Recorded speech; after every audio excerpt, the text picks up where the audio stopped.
Estamos dando início a mais um programa do Núcleo de Política e Cidadania, aqui da TV Comunitária, canal 6 da NET.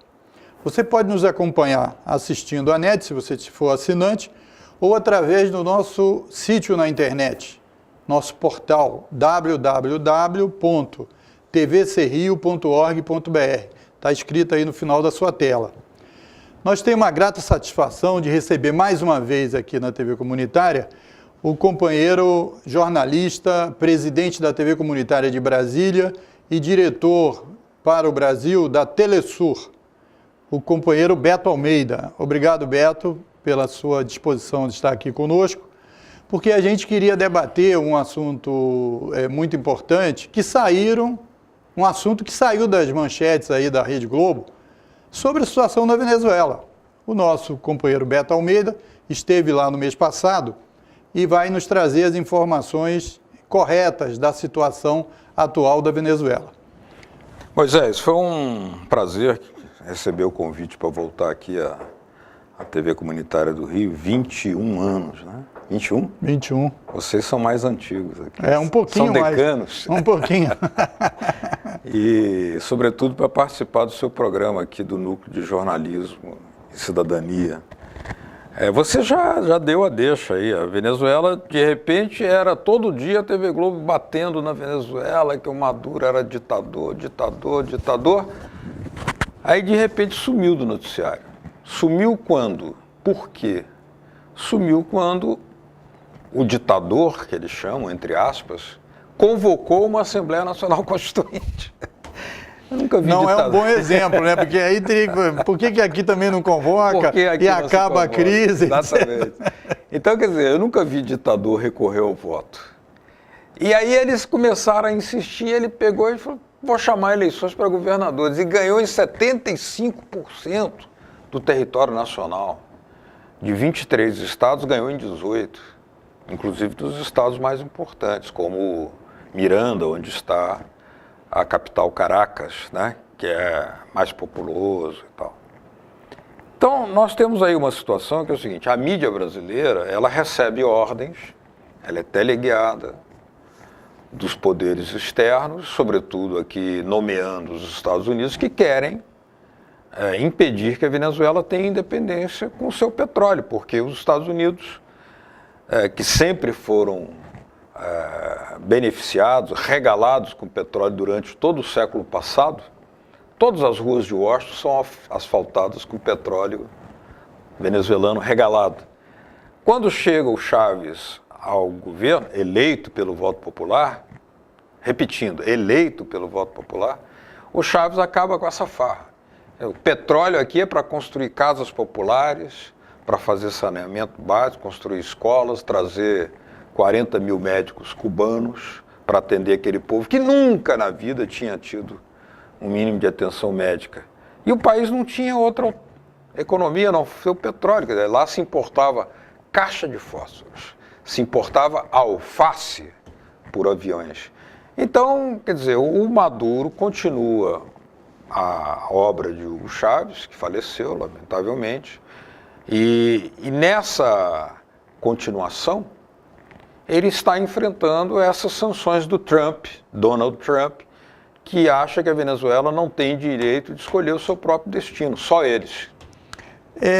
Antes da gente adentrar assim, mais diretamente a situação da Venezuela, seria importante, eu queria que você fizesse uma análise desse campo que você está fazendo.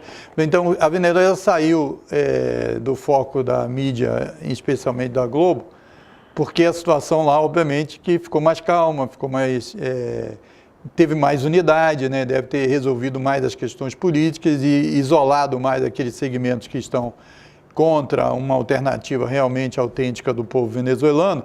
E isso acontece também em outros países, né? Porque de vez em quando Irã, então é tudo sobre o Irã e tal. Aí depois... Aí vem a questão da Síria, né? Se lembra da Síria? Pô, a Síria vai cair, o Bashar vai perder.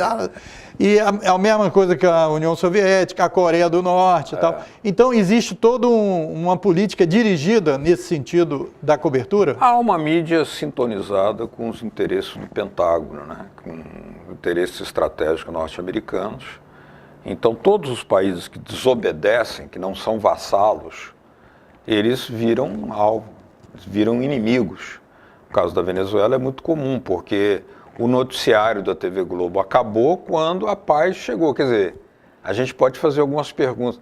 Quer dizer que para o jornalismo da TV Globo, paz não é notícia? Só violência que é notícia? Paz não. Você conquista a paz.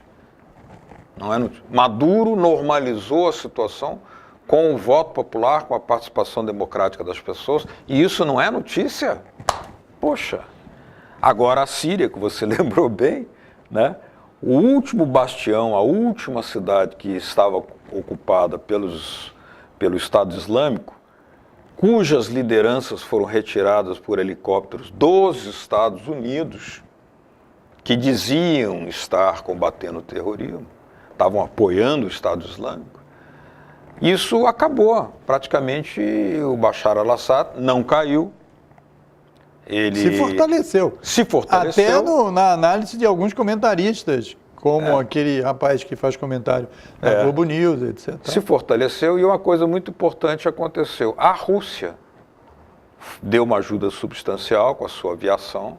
O Irã, houve uma aliança, uma frente única anti-imperialista, Rússia, Irã, Hezbollah, Iraque e Síria, para derrotar o braço do Pentágono disfarçado de Estado Islâmico lá na Síria. Então a última cidade caiu semana passada, que estava controlada pelos terroristas.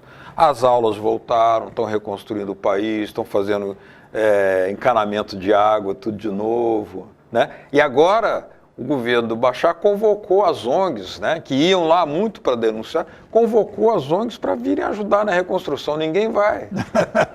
Agora eu queria... Só querem destruir. Mais um aspecto aí, por exemplo, também quando segmentos que ideologicamente trabalham para os Estados Unidos, por exemplo, na Argentina, né, quando o governo que assumiu lá começou a fazer medidas destruidoras da economia e dos direitos do povo argentino, dos trabalhadores em particular, eles dão matéria. Quando ele começa a perder algumas eleições, que alguns segmentos do próprio peronismo retomam alguns aspectos das eleições ou alguns espaços, aí ele já deixa meio de lado. Você tem razão, é uma observação interessante, porque as políticas do Macri, né, serviam muito para reforçar alguma vacilação do Temer, né?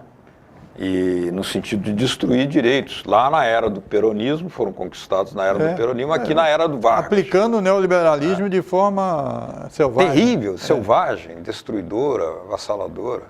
E no caso aqui, você, inclusive, não é um consolo, não é prazeroso registrar, mas muitos daqueles setores do movimento sindical que combatiam a CLT agora estão defendendo a CLT.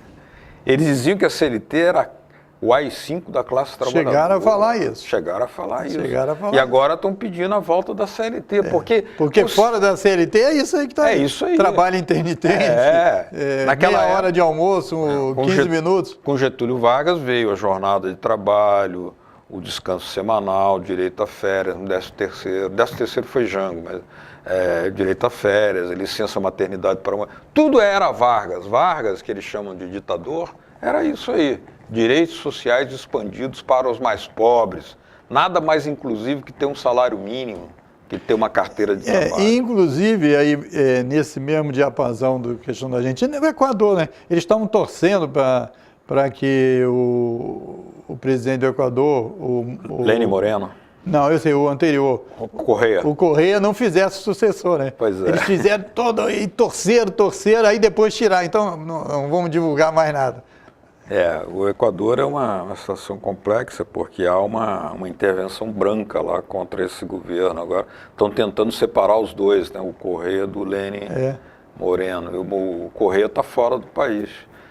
E os movimentos sociais pedem para que ele volte e assuma... E porque me preocupa ali no caso específico é a questão do camarada lá que está lá na embaixada, né? Em Londres. Lá né? em Londres, né? O Assange. O Assange que... deu uma contribuição enorme para denunciar o imperialismo, etc., e tem uma dependência aí desse exílio, né, ali involuntário ou obrigatório lá, que ele teve que fazer na embaixada. Me preocupou muito isso. Aliás, você lembrou bem, porque aquela denúncia que ele fez via Wikileaks sobre a questão do pré-sal aqui no Brasil com a Shell, lembra? Na época do Serra, que o Serra tinha prometido a Exxon e a Shell entregar o petróleo, se confirmou. Se confirmou semana passada.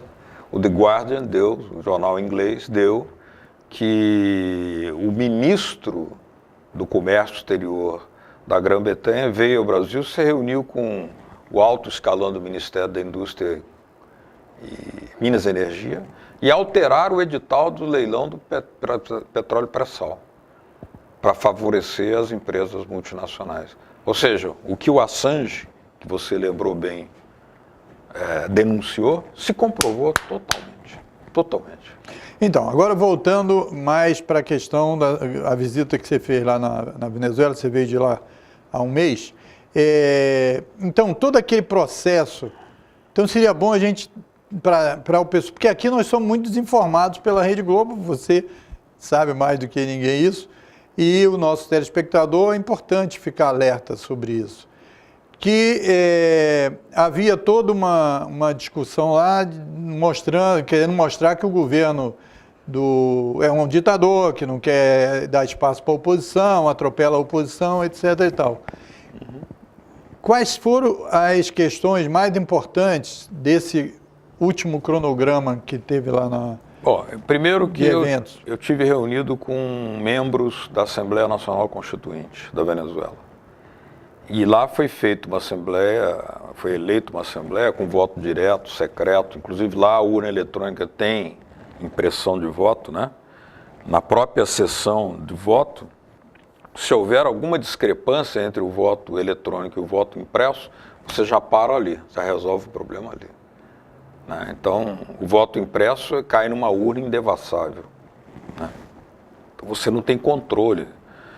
Mas você tem transparência que você confirma. Eu votei nesse, então agora eu quero que eu imprima esse voto e caia numa urna indevassável. Então, nós fizemos uma visita na Assembleia Constituinte, tivemos um dia inteiro de debate com eles. E tem uma coisa interessantíssima, porque a eleição foi feita de forma setorial. Entendeu? Tem Mas vamos primeiro, a Assembleia, porque eles disseram que a Assembleia Constituinte foi um golpe do Maduro. Então, a Assembleia Constituinte era previsto uma situação daquela... Completamente previsto. E o poder do Congresso passou para a Assembleia Constituinte, não é isso? Sim, porque a Constituição prevê isso. À medida em que a Assembleia Constituinte ela é eleita, convocada e eleita pelo voto democrático, ela passa a ter as prerrogativas de assumir o controle parlamentar do país. É assim que diz a Constituição. Então, eles estavam à direita... E não o inverso, né? Não. Quer dizer, o Congresso eleito é quem faz as mudanças da Constituição, como aqui se faz, e ela faz sempre sobre a ótica do que interessa àqueles parlamentares para não perder as eleições. A Constituinte é eleita para fazer uma reforma constitucional e para debelar a crise. Então, isso aconteceu.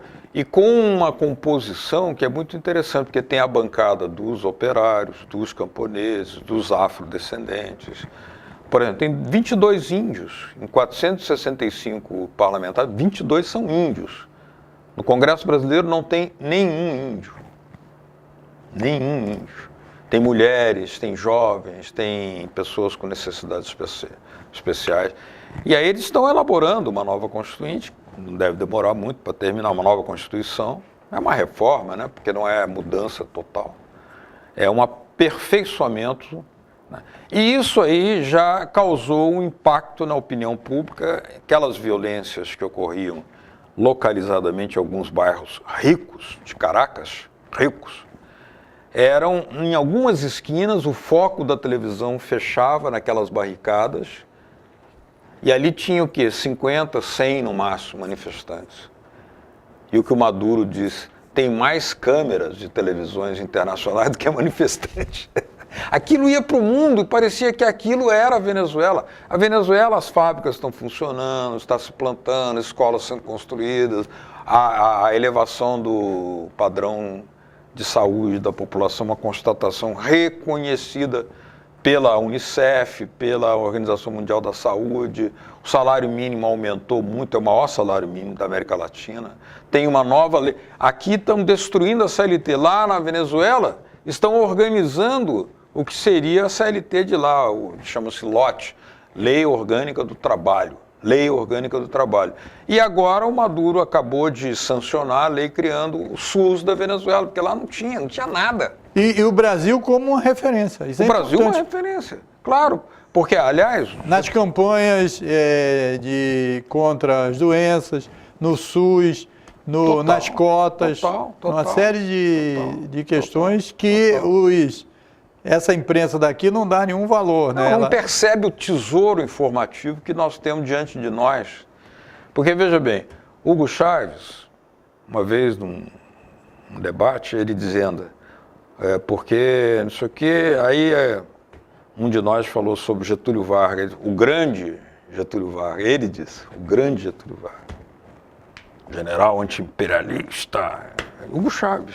Agora, eu queria que você comentasse, antes de você passar para outra visita que você fez, porque nessa questão da cobertura midiática brasileira na Venezuela, eles chamavam aqueles caras todos mascarados, que jogavam bomba e etc e tal, como manifestantes. Mas no Brasil, eles não chamam de manifestantes. Então, quer dizer, demonstra claramente que são dois pesos e várias medidas, né? É verdade. Porque aqui no Brasil, eles sempre dizem, a manifestação acabou em violência, não sei o quê, e tal, para denegrir e botar a classe média, os setores mais desinformados, contra os movimentos autênticos, e na Venezuela não, eles focaram exatamente como você falou, bem fechado o ângulo da ali câmera. no cara, pegando uma bomba, jogando. E mostrava o seguinte, alguns tinham morteiro, lança-morteiro, bazucas, é uma fabricação constante de bombas incendiárias. De onde vem esse dinheiro? Depois se descobriu que as fundações norte-americanas, Irmãos Koch, Rockefeller... Que eles tiveram aí nos 2013 aqui no Brasil financiando MBL, exatamente, todas. Os mesmos. Lá a mesma coisa. Então, o fato concreto é o seguinte, o que é um fenômeno de tumulto, violência, num bairro de Caracas, é apresentado ao mundo que fosse a Venezuela está em chamas. Não é assim. Agora, a oposição, eles cometeram... Quer dizer, eles se perderam nesse trabalho aí, porque eles não aceitarem ir para a eleição da Constituinte, eles jogaram todas as fichas, digamos, quer dizer, não dá certo a Constituinte, etc. Tal, e aí ficaram fora do poder totalmente. É interessante começar mencionando o seguinte, o voto na Venezuela não é obrigatório. E na Constituinte, o número de votantes cresceu, porque a população percebeu que havia uma agressão externa e interna contra a Revolução Bolivariana. Então, houve uma elevação da participação, sem ser obrigatório, e houve também uma possibilidade que todos os partidos pudessem participar, eles não quiseram. Porque eles apostaram no fracasso. Como o fracasso não veio, eles ficaram sem bandeira. Exatamente. Aí já não podiam continuar aquela onda de violência mais, a violência parou. O Maduro aproveitou para ir na ofensiva e chamou eleições de governadores e ganhou 75%. Um outro aspecto aí que apareceu muito na mídia sobre a Venezuela são... recentemente vamos considerar com esse recente, 3 casos assim que eu me lembro mais detalhadamente. Um era, digamos, o Maduro controla o Supremo Tribunal Federal de lá, a justiça, ele só faz o que o governo quer e tal, etc. Quando nos Estados Unidos a Suprema Corte faz as medidas que o governo quer, é tudo certo, não há problema nenhum. É normal, eles têm a mesma opinião, tal como foi o caso lá do Al Gore, que perdeu a eleição numa manobra de cabeça e tal. Essa questão do parlamento, ou do parlamento não, da Suprema Corte, ou não sei como é que chama lá, e outra coisa da procuradora. Então, nesse processo de enfrentamento, você falou, o Chávez, infelizmente, nos deixou, e o Maduro que é natural que houvesse uma situação de dificuldade, porque, pô, sair um líder como da estatura do da estatura e ter que bancar o jogo quando a oposição e num país que faz eleição, né? Isso também é muito importante. Eleições. Eleição atrás de eleição, até muita gente ficou achando, pô, ô Chaves, você faz eleição demais. O Lula chegou a falar isso. E ele falou, pô, tem que fazer eleição mesmo. Pô. Nós o temos Lula que falou assim, um o problema da Venezuela é que tem democracia demais. Não, eu estou falando, então tem o caso da Suprema Corte lá, um certo conflito, etc. A segunda, porque ela tomou uma decisão contra o Congresso e tal, etc. E teve o caso da Procuradora, porque de certa forma eles queriam mostrar que havia uma dissolução interna do pessoal chavista e tal. O que é natural quando tem um enfrentamento. Tem gente que vacila, não sei se é esse o caso, você pode explicar. E agora, recente, a fuga, que disseram, cinematográfica do ex-prefeito, parece. De Caracas. Como é que você analisa esses três aspectos? São fenômenos importantes. Primeiro porque na Venezuela não são 3 poderes só. Lá são 5 poderes. Então você tem o poder cidadão, que é o da fiscalia, que foi colocado na mão daquela senhora Luísa Ortega. Mas você percebia, logicamente, muito claramente, e depois se confirmou porque ela, ao ser denunciada pelo uso indevido do avião do tribunal para questões familiares e tal, ela fugiu do país, foi para a Colômbia, um governo arqui-inimigo do governo Maduro, para a Colômbia. Hoje ela está na Espanha, como o Ledesma, ex-prefeito de Caracas, está na Espanha também protegido pelo Mariano Rajoy. Então, o que aconteceu de fato? O poder da fiscalia, eles chamam de fiscalia pública, é muito grande. Vamos dizer, parecido com o que aqui seria a Procuradoria. Seria a Procuradoria com diferença, geral. Mas só para o pessoal entender. Só que ela tem poder de mando e, inclusive, ela pode determinar a prisão. Tanto é agora que, há 3 dias atrás, foram presos 5 diretores da estatal petroleira venezuelana que tem sede nos Estados Unidos, a Citgo. 6 foram presos. E 42 altos dirigentes da petroleira em Caracas. 42 foram presos, porque houve uma denúncia, houve uma apuração, e aí a apuração constatou que eles estavam utilizando-se das manobras monetárias que os Estados Unidos vinham fazendo contra a Venezuela. Quais manobras? Os Estados Unidos impediram que os títulos da PDVSA, uma das maiores petroleiras do mundo, fossem negociados na Bolsa de Nova York. Pura retaliação.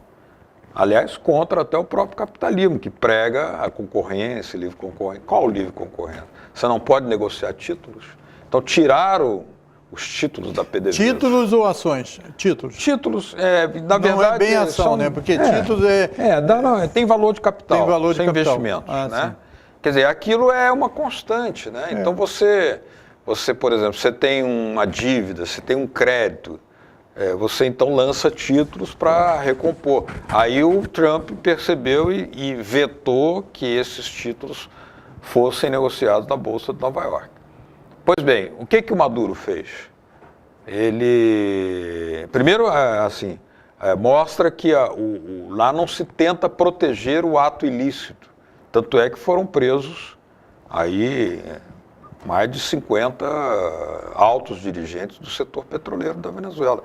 Porque eles estavam, inclusive, defraudando contra o país. Porque aquilo causava prejuízos monetários para a Venezuela.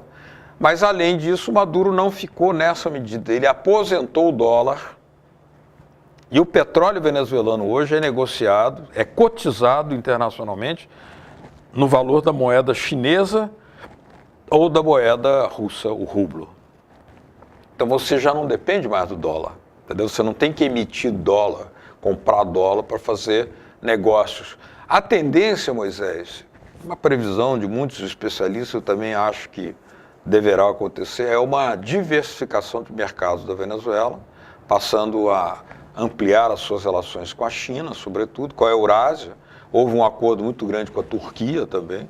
A Turquia, que era um país da OTAN, mas se aliou à Rússia agora na guerra. Até porque é na Síria. importante falar, reafirmar para o pessoal que o principal comprador do petróleo venezuelano era os Estados Unidos. É os Estados Unidos. Então, essa dependência, isso, de alguma forma, é uma dependência americana, norte-americana dos venezuelanos, mas principalmente da situação da Venezuela, porque depois eles resolvem lá alguma coisa contrária. Para você ver o ato de coragem do Maduro de aposentar o dólar. O Gaddafi fez isso e cortaram ele. Cortaram a cabeça dele. O Saddam queria emitir também petróleo em outra moeda que não fosse o dólar, né? Inclusive E aí eles arrumaram logo uma arma letal. Inventaram e invadiram.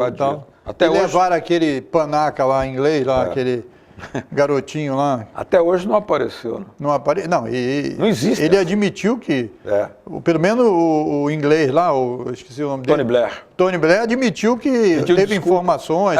Lamento muito, peço desculpa.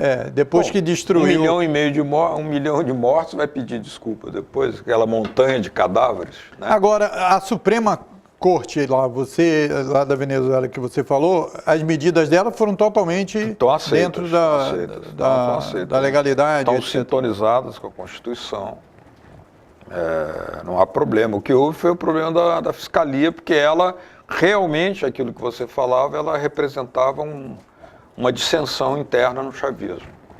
De um pessoal que talvez não quisesse, por exemplo, aprofundar as relações com Cuba, com a Rússia, com a China, né? E que preferiam uma situação de, digamos, não tanta adversidade contra os Estados Unidos. Um setor mais moderado do chavismo. Querer fazer uma composição e na hora H o pessoal vai para cima e você fica sem... Claro. Já aconteceu em muitos países. E aqui no Brasil um pouco. Aconteceu um pouco isso. Quando você não vai de forma...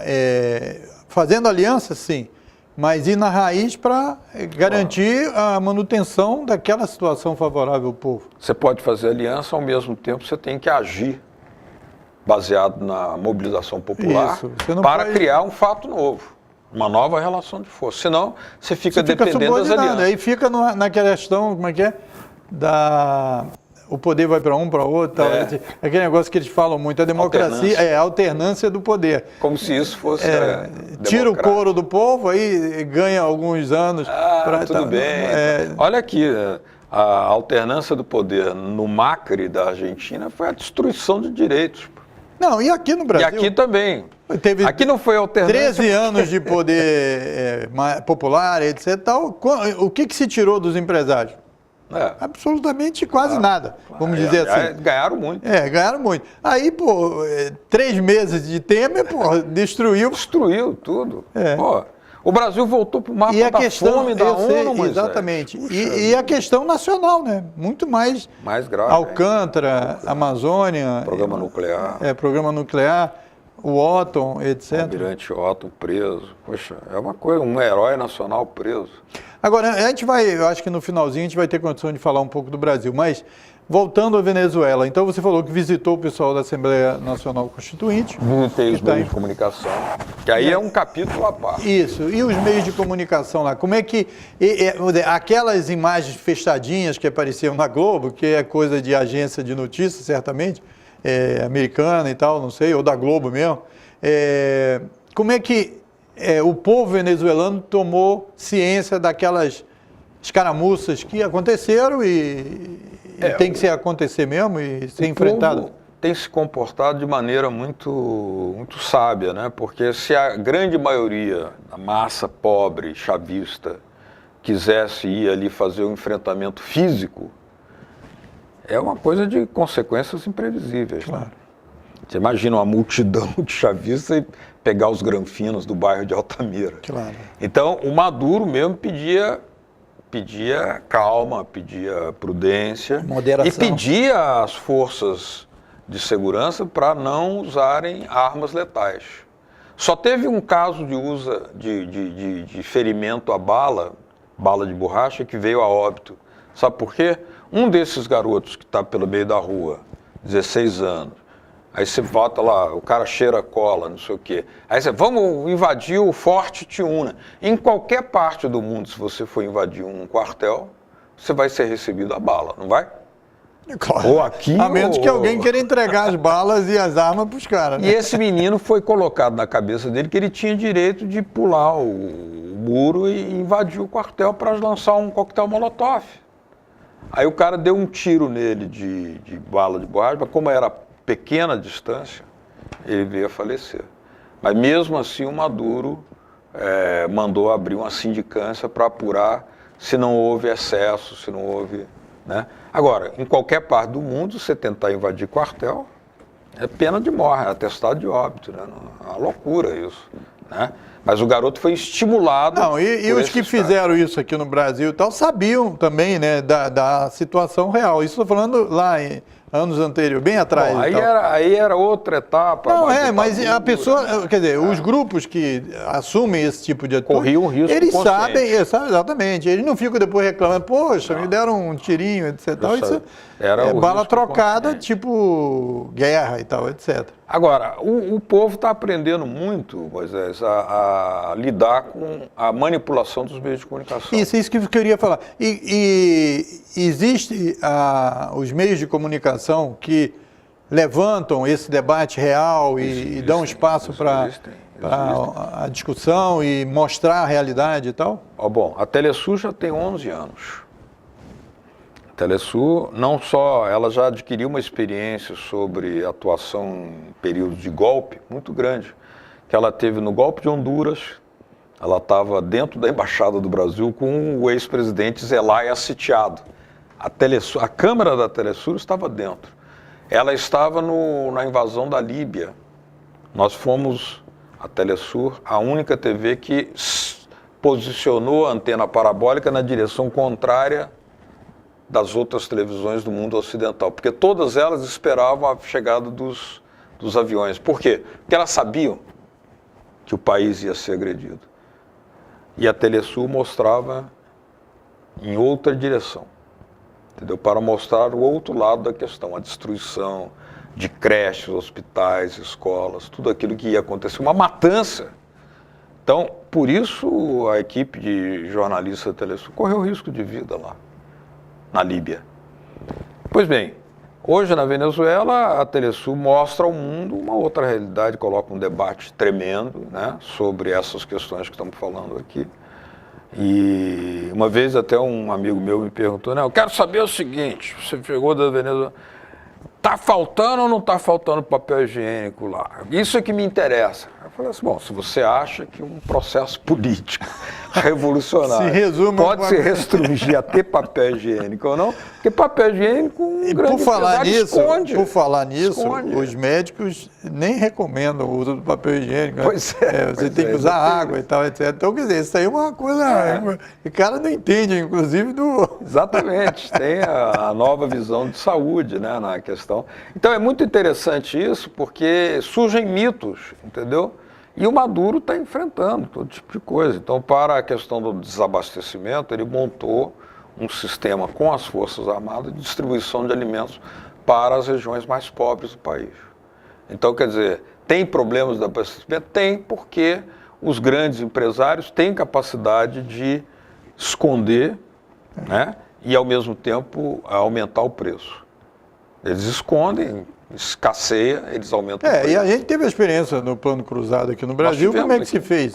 As multinacionais, claro, né? Leitinho, essas coisas e tal. O Chile de Allende. Exatamente. Né? Agora, do ponto de vista da mídia, digamos, há rádios comunitárias, coisas que estão na mão de organizações da população? Rádios e TVs comunitárias que recebem funcionamento do governo.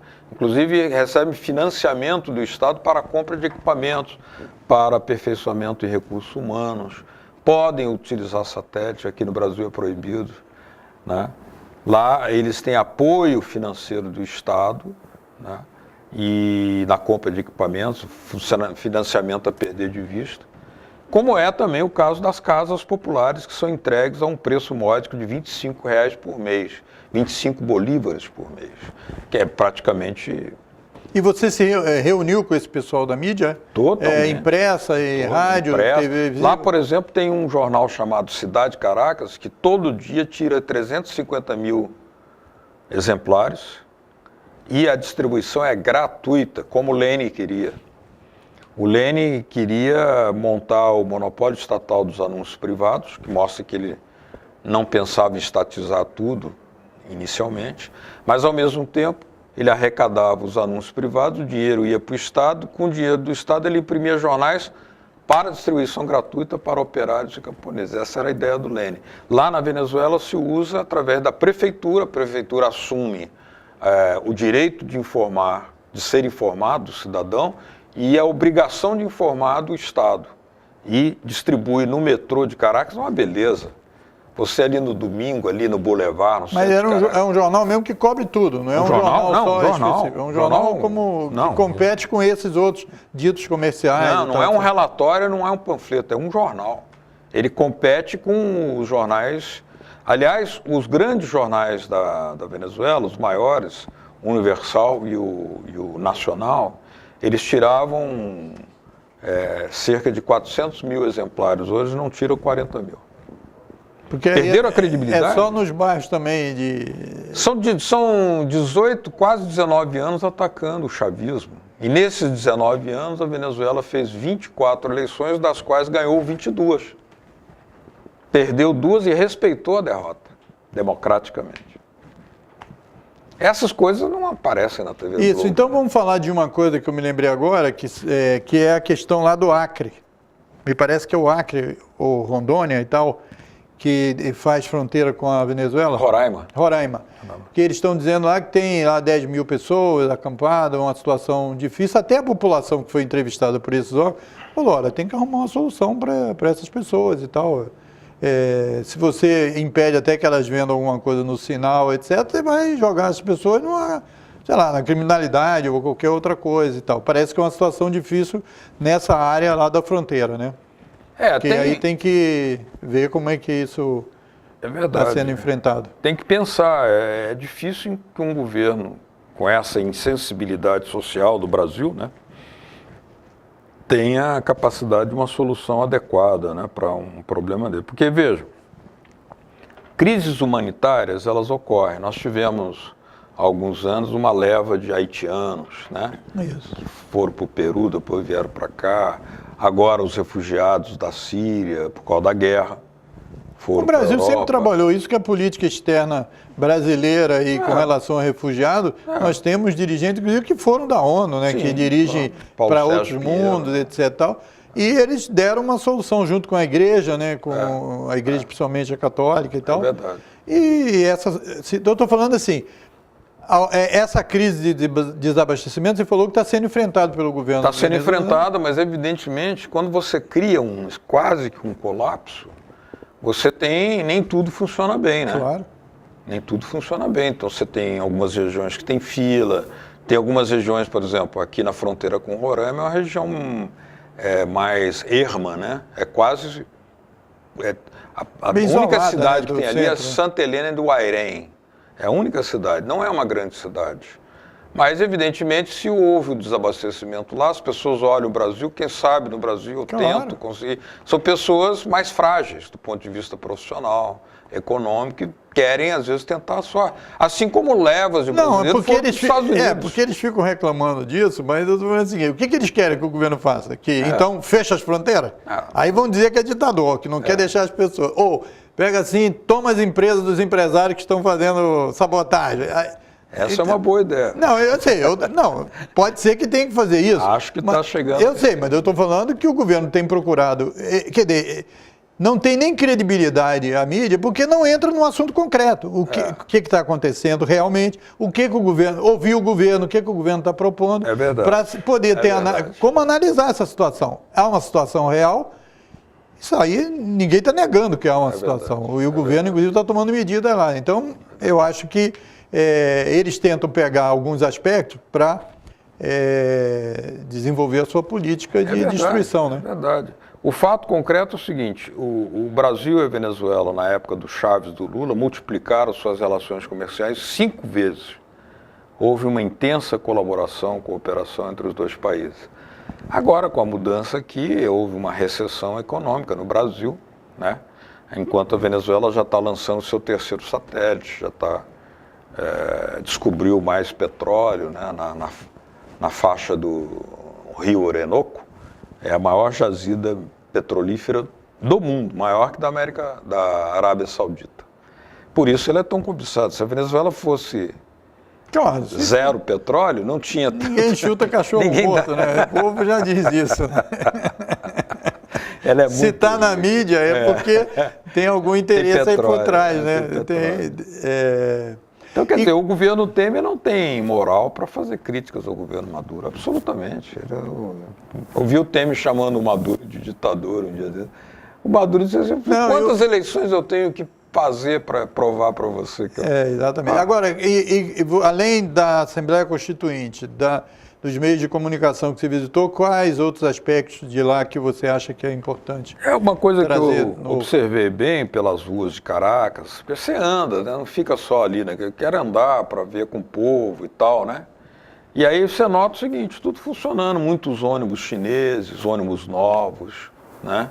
As ruas limpas, que esse era um problema que o Chaves reclamava, então que eles criaram cooperativa para limpar as ruas de Caracas, para pegar os terrenos baldios e plantar hortifruti granjeiros, frutas, pomar, né? E cooperativas, porque aproveita essa gente. Então você vê muita gente varrendo ruas. Então, quer dizer, as pessoas estão com capacidade de consumo, têm um salário, né? Não estão perdidas por aí assaltando. É claro que para fechar esse raciocínio, assim, um conjunto de soluções criativas da Venezuela, mas baseado na unidade cívico-militar. É o povo unido com o exército que está segurando essa pressão dos Estados Unidos, da oligarquia interna para derrubar o Maduro. E o povo está apoiando, mostra nas eleições como também nas manifestações. Cada manifestação que o Maduro chama são 2 milhões de pessoas. Isso aí prova que tem um forte apoio popular. Então, mas é preciso muita atenção. Então, os segmentos aí progressistas, populares, de esquerda no Brasil, que só recebem notícias negativas e tal, podem ficar mais tranquilos de que o processo lá tem dificuldade, mas está sendo enfrentado. Tem dificuldade. O que você diria para eles aí? Tranquilos, mas dormindo de olho aberto, né? Porque os Estados Unidos estão... Agora, eles não param, né? Eles estão agora tentando novamente aí uma desestabilização em Cuba, né? Foram derrotados na Síria agora, quer dizer que eles derrotados lá, eles podem se voltar para a América Latina. Então, o fato concreto é que nós precisamos recuperar no Brasil a democracia para voltar à política de integração latino-americana e de fraternidade cooperativa, construtiva com a Venezuela, para o bem das nações latino-americanas. E você que é diretor da Telesul no Brasil, que esses outros, nós chegamos a falar um pouco do Equador, um pouco da Argentina, e a situação no Chile? O Chile agora parece que... Vai ter o segundo turno, né? Parece que os conservadores vão ganhar lá. Existe essa possibilidade, mas quem sabe o candidato centro-esquerda consiga reverter, é uma incógnita, né? Lamentavelmente, se essa onda conservadora se confirmar no Chile, vai ser muito ruim, né? Porque o Chile é um país que privatizou a Previdência, destruiu direitos desde a época do Pinochet. E agora ele está patrocinando um acordo com a União Europeia, que significaria a destruição da indústria latino-americana. Então, se ganhasse o candidato de centro-esquerda no Chile, que é apoiado pela Bachelet, pela atual presidente, seria melhor para o Brasil, né? No Uruguai também, por onde eu passei... Isso eu queria falar, que você falasse então a situação do Uruguai. Interessantíssimo, porque, veja bem, já é o terceiro governo nacional de esquerda. Essa frente, você podia explicar um pouco para a gente? Frente ampla? Essa frente, porque eu soube que se discutiu na época aqui, logo depois do golpe e tal, que essa questão da frente seria uma coisa que poderia ser uma experiência a ser analisada ou até vista com mais profundidade, porque ela não incluiria só partidos, incluiria setores populares organizados através de movimentos não tão institucionalizados. Como é que quais as características que você destacaria nessa situação dessa frente que já está no poder, o que é 3 governos? 3 mandatos já. 3 mandatos. Primeiro foi o Tabaré, veio o Mujica, voltou o Tabaré. Voltou. E na cidade, na prefeitura de Montevidéu, 5 gestões da Frente Ampla. A Frente Ampla são os partidos de esquerda, incluindo o social-democrata, mais a PIT-CNT, que é a unidade de todos os sindicatos. Então, eles lançam candidatos, os sindicalistas, operários e tal. Mas lançam pela sigla dos partidos ou pela Frente Ampla? Pela Frente Ampla. É uma composição, eleitoralmente eles permitem... A Frente Ampla é como se fosse um partido. É um partido. A composição ela se inscreve e lança candidatos. Todo mundo é Frente Ampla. Frente Ampla. Agora, os partidos não deixam de existir, eles continuam existindo. Tem personalidade jurídica, né? Mas o que Então, a legislação, só para entender, a legislação eleitoral e partidária dos partidos e tal, permite um tipo de... No caso o cara faz propaganda, peço voto pela Frente Ampla, mas ele diz lá que eu sou do, sei lá, o Movimento X.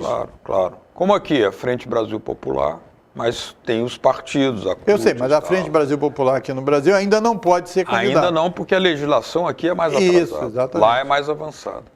E eu notei muito, Moisés, assim, 5 mandatos de Frente Ampla na Prefeitura de Montevidéu e coleta de lixo, cidade limpa, cheia de parques públicos, velódromo, lugares para fazer prática de esporte. Foi uma conquista do povo. E o transporte? Transporte muito organizado, o trânsito bastante organizado. Então, transporte público forte, bastante forte em Montevidéu. Quer dizer, há saídas, nem tudo está perdido, há saídas.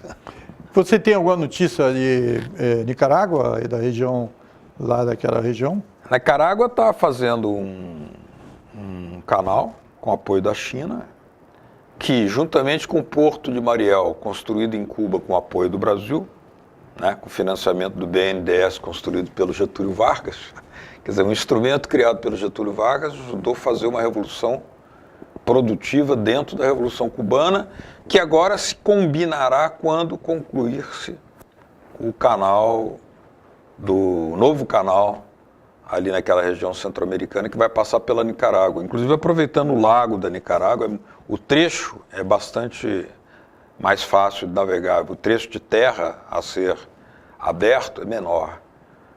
Então, a Nicarágua vai passar a jogar um papel extraordinário nas relações estratégicas da geopolítica com a China, com Cuba, e todas as empresas do Caribe, o comércio do Caribe e da América Latina, encontrarão ali uma outra alternativa para aproximação e cooperação com a Ásia.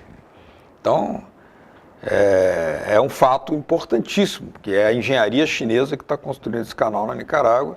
E para a Nicarágua é importante porque já é o 3º mandato do Daniel Ortega, né?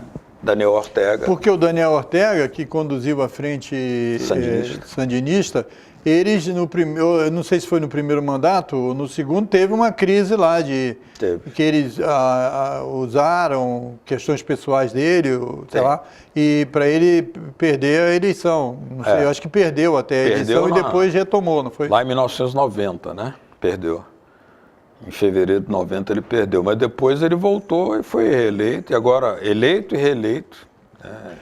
Agora, Beto, antes de eu te dar alguns minutinhos para você falar da sua avaliação do Brasil, eu queria que você falasse um pouco dessa situação aí, diante do governo Temer, né, e da política aí do Aloysio Nunes, do Ministério das Relações Exteriores.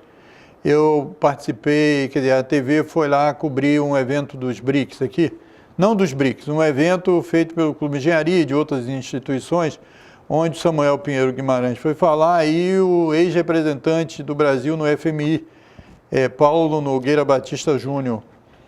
E o Paulo Nogueira falou muito bem do Banco de Desenvolvimento dos BRICS e disse que o Brasil é o único país que nunca foi para a reunião de chanceleres, nenhum chanceler brasileiro e tal, e que o Brasil, em 19, vai assumir a presidência. E parece que em 18 vai assumir um outro... um programa que nós vamos passar aqui na TV. Se você quiser levar lá para Brasília, a gente pode até te passar.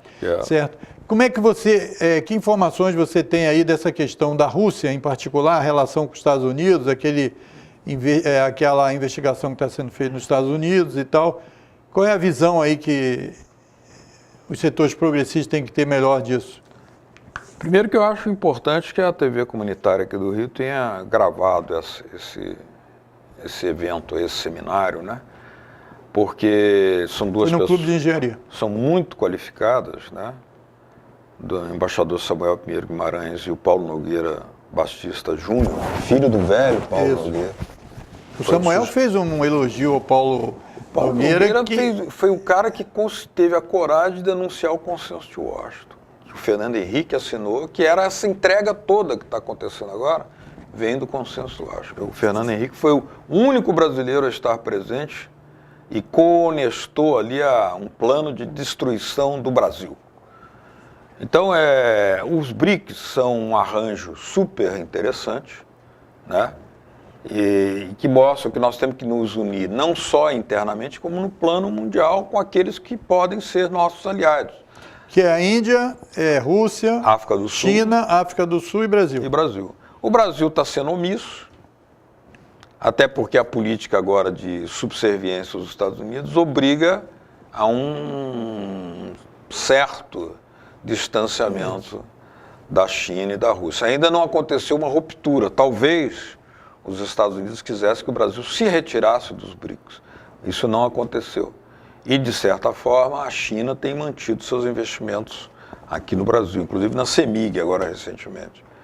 Agora, eu penso que nós precisamos organizar essa frente única internacional, bem como internamente, porque o Brasil, mesmo o Brasil com uma economia de um desenvolvimento muito importante, ele não tem capacidade sozinho de fazer esse enfrentamento internacional e buscar aliados, tem que buscar os aliados certos, a China, a Rússia, os BRICS. E até porque isso é uma construção complexa e difícil, e porque esses países não são assim, está todo mundo prontinho, vamos se juntar, não é. Tem entre os diversos países todas umas diferenças que precisam ser moldadas, trabalhadas dentro do prol do interesse maior, né, desses países no enfrentamento com o imperialismo norte-americano. Né? O Brasil desenvolvia um papel importante nisso. Claro. E essa quebra aqui no país, isso vai amortecer um pouco. Talvez uma das razões fortes para o golpe do Temer foi a entrada do Brasil nos BRICS.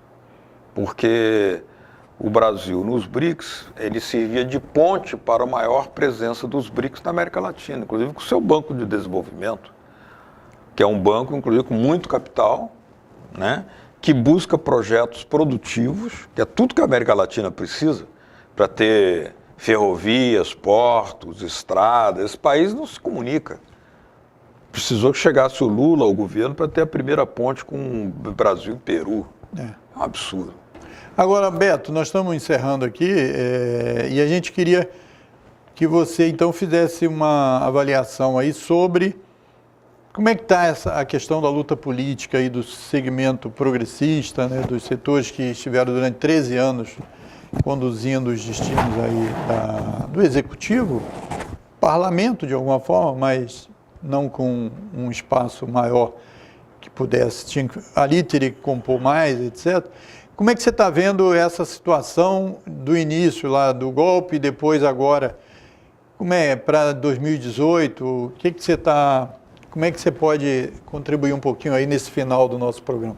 Muito telegraficamente, né? Creio que o Brasil pecou por não ter resistido ao golpe. Em 1961, Leonel Brizola, governador do Rio Grande do Sul, convocou o povo e o exército e fez a unidade cívico-militar e resistiu e debelou o golpe de 61 com a campanha da legalidade, ou seja, ele para que João Goulart tomasse posse, isso para aconteceu. Que o João Goulart tomasse permanecesse e tomasse posse, que ele era o vice, né? Exatamente. E o Brizola, com uma metralhadora na mão e um microfone de rádio na outra, mostrava a unidade que tem entre a luta armada e os meios de comunicação para garantir a liberdade do Brasil.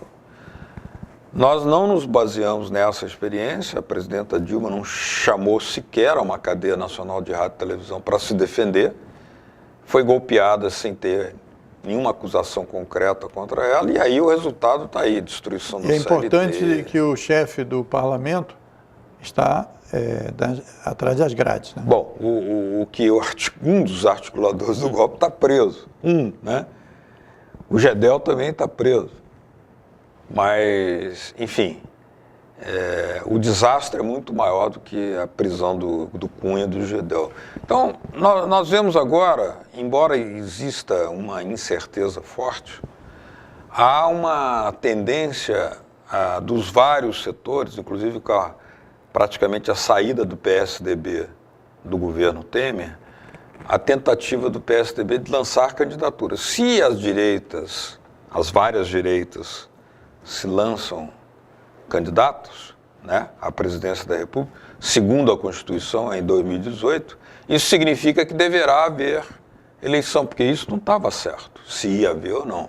Há setores querendo fazer, por exemplo, a coincidência de eleições para 2020, Rodrigo Maia, ou fazer o parlamentarismo para que, se tiverem que aceitar que o Lula se candidate seja eleito, ele será eleito num regime parlamentarismo, ou seja, ele é um presidente que não manda, o Congresso é que vai mandar, sobretudo o parlamento com o primeiro-ministro.